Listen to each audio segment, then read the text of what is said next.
I genuinely think, when I look back at what the UK has done, I think that, and by the way, when we put in the lockdown, it was earlier in the curve of our epidemic than it was, relatively speaking, in France, Italy, and Spain. I think we did the right measures at the right time, and don't forget that people are talking about the difficulties of lockdown. There's some very good questions about mental health, suicides. It's a very, very demanding thing to ask a population to do, very tough.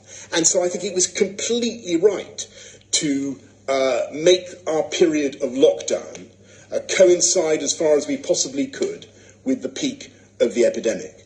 That peak, as I said just now, has passed. I do think that, broadly speaking, we're learning lessons every day, Robert. We're learning lessons every day.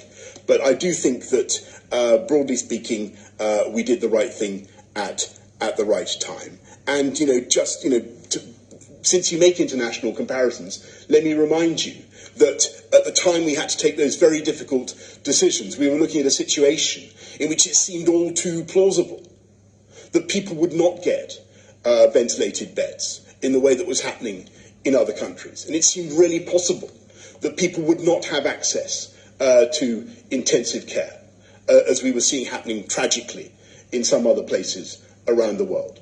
And together this country really did come together to protect the NHS, to enforce, to obey the social distancing rules, and to save lives. So overall, I'm not going to pretend that we're not learning lessons every day. Of course, we're learning lessons every day. But those are the conclusions that I draw. And on the international data, wait and see, till the end of the epidemic. On your second